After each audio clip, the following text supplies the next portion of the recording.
Good morning, good afternoon, good evening, folks. Michael Zuber, one rental at a time. We are back with our Thursday guest, Mr. Jonathan Twomley. How you doing, sir? I'm doing great, Michael. And I have to say, I'm excited for what you're about to show me. You just showed this thing to me offline a minute ago, and You're excited. I'm excited. I want to dig into this. That's awesome. So one of the things that I built while you were enjoying the tail end of summer is I built a 50-year spreadsheet. I built it for a couple of reasons. So first off, what's in the 50-year spreadsheet? It is every year, every calendar year, home prices, wages, interest rates, and then I've added CPI and S&P 500 because people ask. And then I've done calculations based on income. I've done front-end ratios, which is something a mortgage broker helped me with. So what I'm trying to figure out is what has happened in the housing market, because I want to see what could happen in the future. And I wanted to answer three real questions, Jonathan. First, I believe that interest rates in this decade are going to go up. I believe we've hit the floor. I think they're higher in 2029 than they are today. So the first question I asked myself was, have we ever had a decade where interest rates went up? And I wanted to know what happened to housing, because I always hear interest rates up, housing down. I wanted to see if that's true. Next question I asked, something I have always believed, is I believe wage growth, specifically front end residential real estate, because again, it's a levered business, right? You borrow on, or you buy on payment, not on price. So I wanted to know, is it true? Have we ever had a period where wages went faster than housing? Didn't know if that was possible, but it turns out it was, at least in one decade. And then I wanted to know housing in 2020. How did housing in 2020 stack up to the last 50 years as far as affordability? Those were kind of the three questions I wanted to ask. And then I just started adding more data as it came in. So let me bring it up and then we will go through it together. So let me know when you can see it. Yep, I can see it. Awesome. So first and foremost, when you get it, I was nice enough to cite all my sources. So you can see all the sources, because again, I had to pick it like housing. I think I picked January. Like some people have came back and go, hey, your housing prices are different. I'm like, well, you picked December, right? I mean, yeah. So all my sources are here. What I was going to ask you is where did the data come from? Yeah, all of them right here, right? If the data's bad, the data's bad because of where I took it from. But let's see. So that's where all the data came from. So again, it all starts in 1970. So we'll go through 72 just for fun, because every year is the same. So I got home ownership rate, because I believe getting on the property ladder is good. I believe the notion of renter nation is bogus. But so I captured it. We'll see where the highs and lows were through 50 years. Then I wanted to capture median home price. This again is a national number. I actually calculated home appreciation. I did not trust what was out there. I did the math. That's why there's a blank here, because I didn't have a source year. So I calculated that. And I took the average 30-year fixed rate mortgage. Again, I had to pick a date. I think I picked June, but again, it's listed in my data sources. Then I did a down payment. I actually made that a variable, because you could change it right here. It's 10% for this math, but you can change it here and it ripples through the entire spreadsheet. Finance amount, again, it's just math, right? Price minus down payment.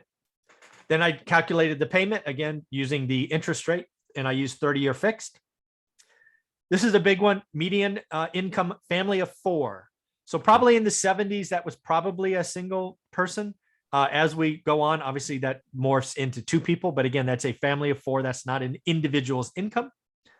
Same deal. I did wage growth based on the year before.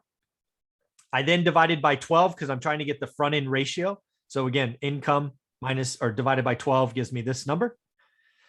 Payment percent of gross, that's the front end ratio that again, I got from a mortgage broker. Again, that's just this divided by that equals that. And then I wanted, because I think we are down payment constrained, or at least getting that way, hence the first time home buyer tax credit. So I wanted to know where we were historically. So this is where the spreadsheet started. And then I added CPI because everybody asked, and S&P, but we're going to stay up here. So I've done a couple of things because that's a lot of data. So first and foremost, I summarized the beginning and the end of each period. Check out the 70s. Wow. Interest rates start here at 8.5. They go to 11. But look at housing. Wow. Housing doubled. I would not have guessed that. I mean, that's not a talk track anybody talks about. Yeah. And then, oh, by the way, wages went up 88%. Wow. If we go over to the 80s, just for fun, right? Housing's up 70%. Interest rates fall, and they will fall every decade thereafter. Incomes went up another 63%. The 90s. This was actually a period where wages, you can see it here, 36% were higher than housing growth. It was the only decade that happened. Then we go here. Again, housing still on fire, 41% higher. Incomes up 25, but again, interest rates continue downward. Then the 2010, kind of same deal. This one was about even, right? Both were up 41%. And then I did 2020, and then I did math to get 2029.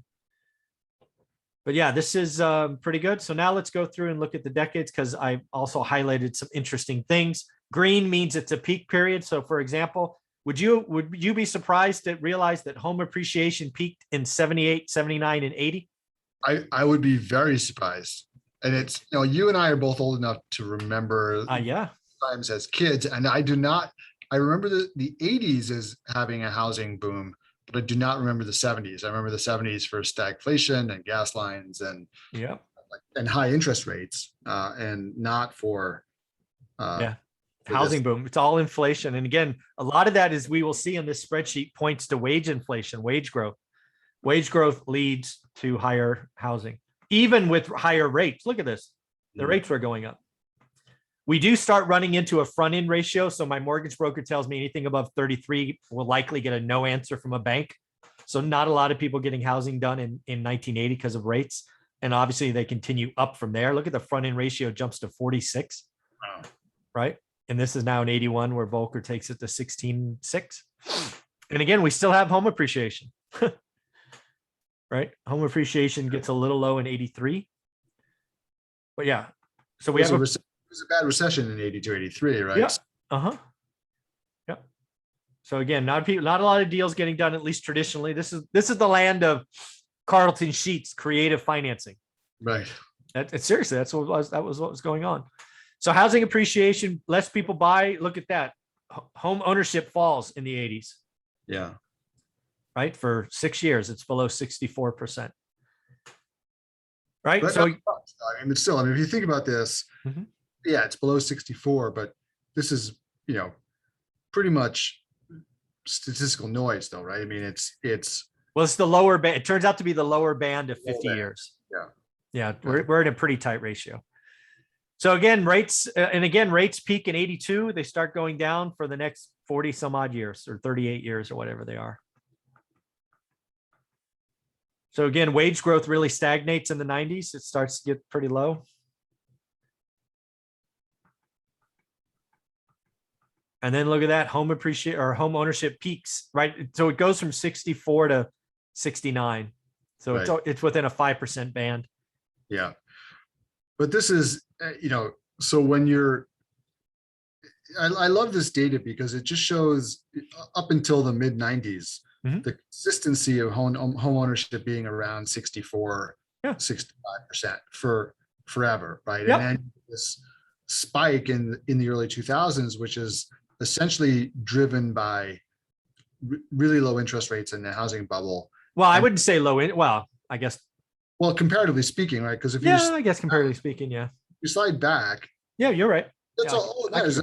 Because I can even remember my dad talking about, like, I just got I just refinanced my mortgage at 6%. Like, he was really excited about that. Right. I remember. Yeah. I bought my first house at 6.5 right here in 2002.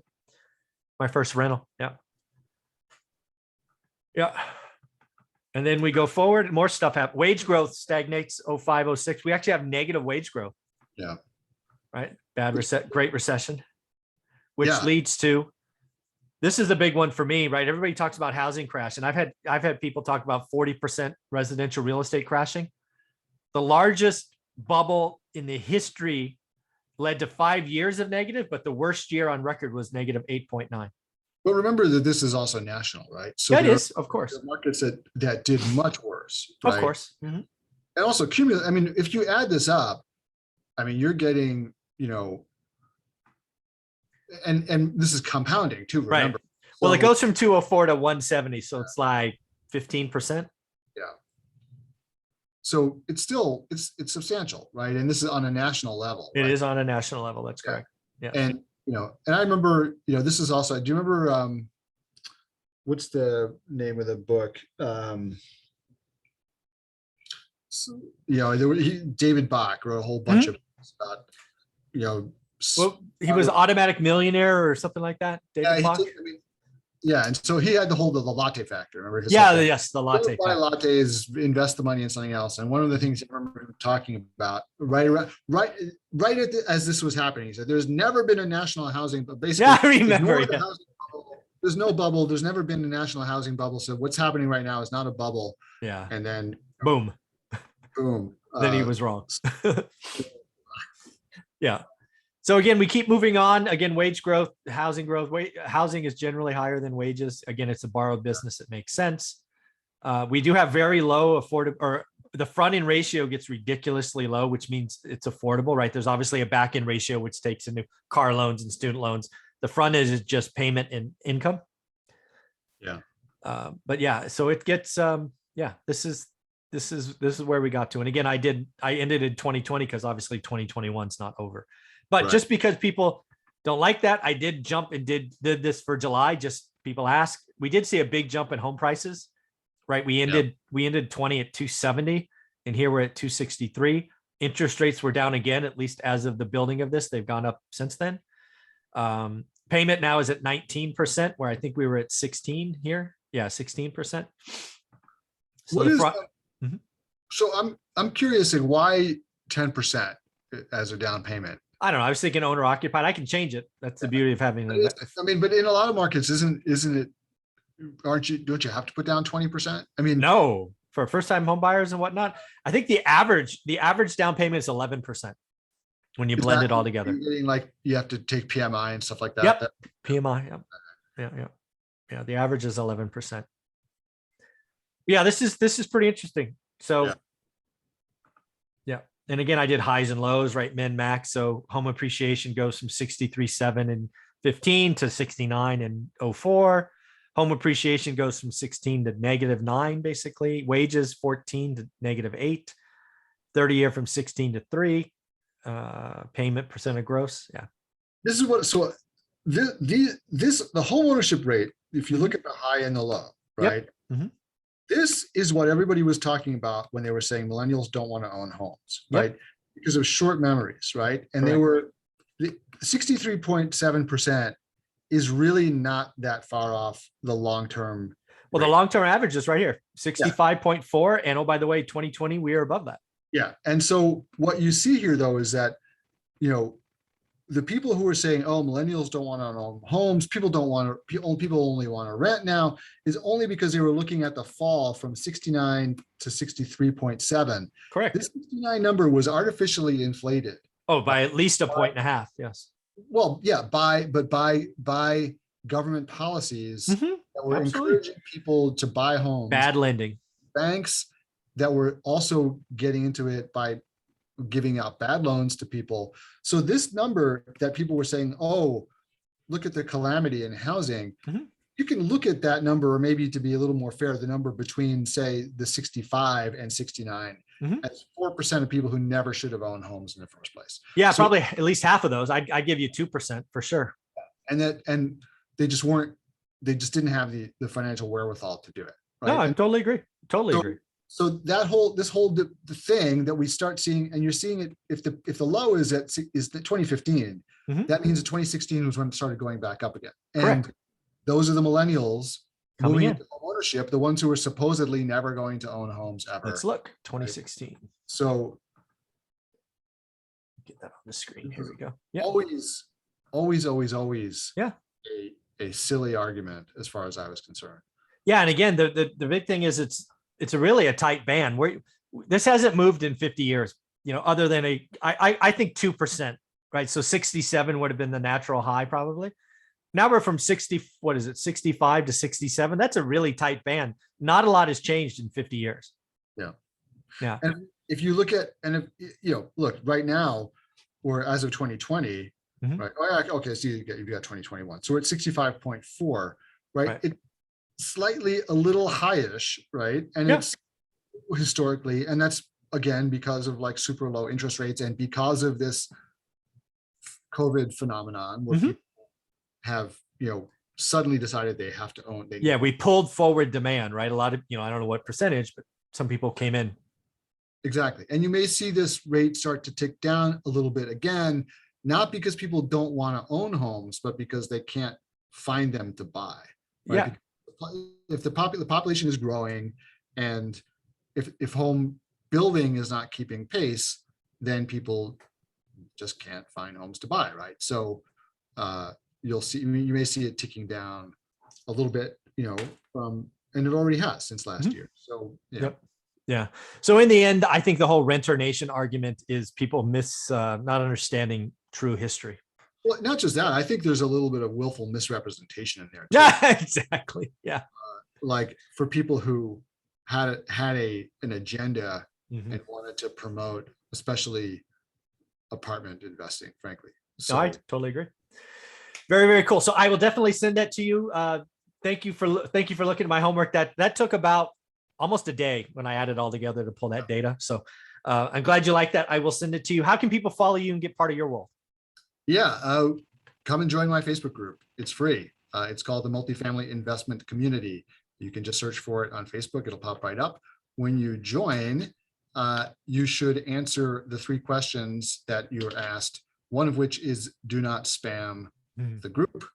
One is kind of why you want to join, because I'm just curious why people want to join. And the third one, I'm asking if you would like a free download that I give away. So there is a free thing that you get if you join, if you want it, but you're not going to find out about it unless you come via computer, which is where Facebook will show you the 3 questions, because it doesn't show you the 3 questions on your phone for some reason. So go to Multifamily Investment Community and join. And if you are a fan of the show, just drop it into one of the questions. I get a kick out of telling me that they heard about me on your show. So please do that.